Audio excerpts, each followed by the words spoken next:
नमस्कार दोस्तों, मेरे यूट्यूब चैनल पे आप सबका बहुत-बहुत स्वागत है। तो नवरात्रि के 9 दिनों तक माता रानी का प्रत्येक दिन आपने पूजन किया। अब आप बात आती है कि माता की चौकी कैसे और कब हटाने हैं, जो सारा सामान है उसका क्या करना है। तो पहले सबसे पहले देखिए नवमी आपको जो नवरात्रि के 9 दिनों तक आपको चौकी को बिल्कुल भी नहीं हटाना, ना ही उसका कोई सामान उठाना है। आपने अष्टमी के दिन कन्या पूजन किया, नवमी के दिन कन्या पूजन किया, ठीक है।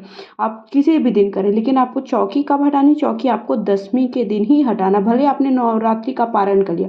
जैसे अगर आपने अष्टमी के दिन पारण कर लिया, नवमी के दिन पारण कर लिया है, तब भी आपको दशमी तिथि के दिन ही, नवमी की तिथि के दिन आपको क्या करना है, सात्विक भोजन ही ग्रहण करें, मतलब प्याज लहसुन का भोजन ना ग्रहण करें। या दशमी के दिन सुबह स्नान वगैरह करने के बाद स्वच्छ कपड़े पहन लीजिए।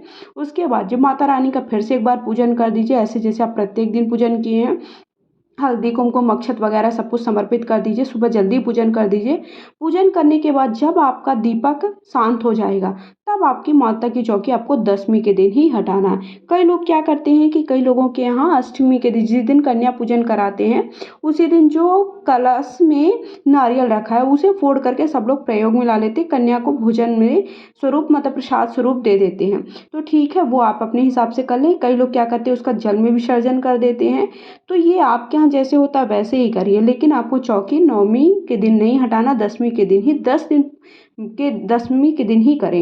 मतलब 1 से 9 दिन आपको प्रत्येक दिन पूजा करना है, क्योंकि 9 दिनों तक आप नवरात्रि में 9 दिनों तक ही पूजन किया जाता है। तो 9 दिन तक आपकी माता की चौकी रखी रहेगी, उसका कुछ भी आपको नहीं करना है। प्रत्येक दिन पूजन सुबह शाम करिए। लेकिन जब नवमी पूरी हो जाएगी, दशमी के दिन सुबह स्नान वगैरह करके स्वच्छ कपड़े पहने पूरा पूजन करें। और पूजन करने के बाद मैंने बताया कि जब आपका दीपक शांत हो जाए, दीपक बुझ जाएगा, उसके बाद आपको क्या करना है, उस दिन भी आपको पूजा वैसे ही करनी है, हवन करनी है। और सारी सामग्री फिर से माता रानी का पूजन वैसे जैसे आपने प्रत्येक दिन किया वैसे भोग प्रसाद समर्पित करिए, उन्हें पुष्प समर्पित करिए, उन्हें धूप दीप दिखाइए। सब कुछ उनका उसी उसी तरह से करना है। लेकिन जब ये सारी चीज़ें करने के बाद आपको माता की चौकी हटाना है। शास्त्रों में भी लिखा है कि नवरात्रि के प्रथम दिन स्थापित की गई माता की चौकी को दशमी तिथि के दिन ही हटाना चाहिए। ये मानता है कि दशमी तिथि के दिन ही दुर्गा का विसर्जन भी किया जाता है। नवरात्रि के 9 दिनों की आराधना का पर्व है, इसलिए माँ दुर्गा के 9 दिनों तक घर में स्थापित किया जाना चाहिए, और दशमी तिथि का माँ का विसर्जन करें और माता की चौकी विधि पूर्वक हटाएं। तो अब सबसे पहली बात आती है, कलश में के नीचे रखे चावल का क्या करना चाहिए। तो माता की चौकी स्थापित करने के दौरान जो कलश के नीचे रंगे हुए चावलों की ढेरी बनाई हुई है, या फिर बिना रंगे जो भी आपने चावल का दल कमल बनाया, अक्षत बना से, या फिर आपने फूल मतलब कुछ भी आपने उन्हें आकृति दी है, या फिर जैसा भी आपने आकृति देकर वहाँ पर जो भी कलश के नीचे चावल रखे हैं, नवरात्रि के समापन के बाद उसका क्या करना चाहिए। तो ये सभी के मन में आता है। तो आपको क्या करना है, कलश के नीचे रखे चावलों को माँ दुर्गा की मूर्ति के साथ ही विसर्जन कर देना चाहिए। कई लोग देखिए विसर्जन कर सकते हैं।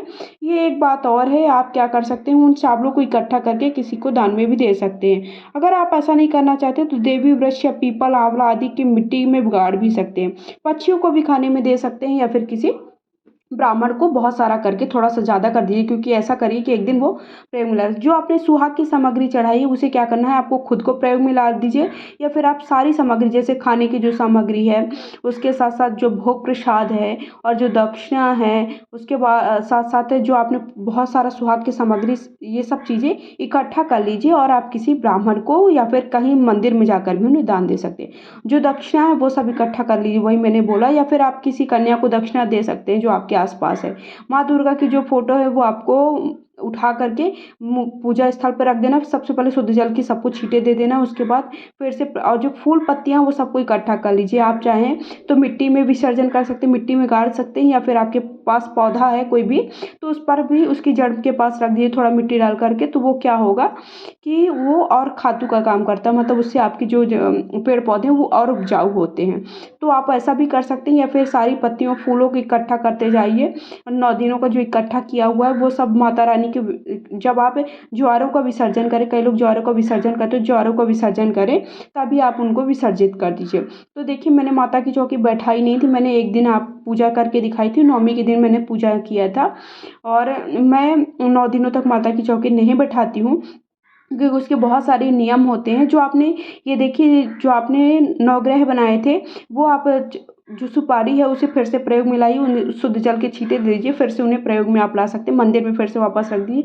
जो आपने अक्षत रखे हैं वो सारे अक्षत को इकट्ठा कर लीजिए। देखिए थोड़ा मात्रा में आपने रखें तो आप किसी ब्राह्मण को भी दान में देंगे तो वो कोई मतलब का नहीं है। मतलब हमें इतना देना चाहिए कि कम से कम उसके एक बार का भोजन बन सके। तो आप या तो उसे पक्षियों को दान में दे दीजिए या फिर किसी पौधे के नीचे डाल सकते हैं तो पक्षी खा लेंगे।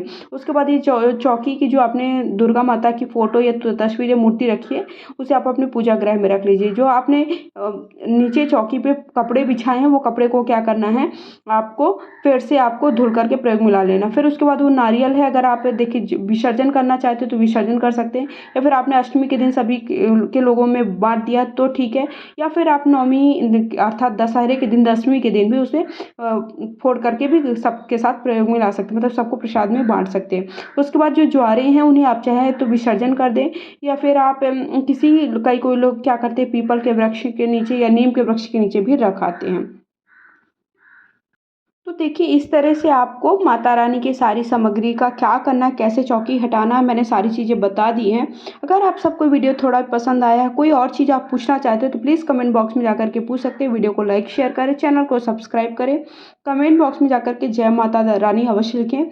और इसी तरह मैं आपको पूजा पाठ से जुड़ी हुई वीडियोस लाती रहूँगी। जल्दी आप सबको करवा चौथ से जुड़े हुए वीडियोस मिलेंगे, क्योंकि अगला वही है। उसके पहले शरद पूर्णिमा है, तो शरद पूर्णिमा की पूजा कैसे करनी है, कार्तिक स्नान कैसे करना है और कार्तिक से जुड़ी हुई कहानियाँ, ये सारी चीज़ें भी आपको मेरे चैनल पर मिल जाएंगी। तो ऐसे ही मैं पूजा पाठ से जुड़ी बहुत सारी वीडियोस आप सबके लिए लाती रहूँगी, सारी जानकारी देती रहूँगी, ताकि आप सबको कहीं पर भी ना जाने पड़े। मेरे चैनल पे आप सबको सारी चीज़ें मिलती रहें।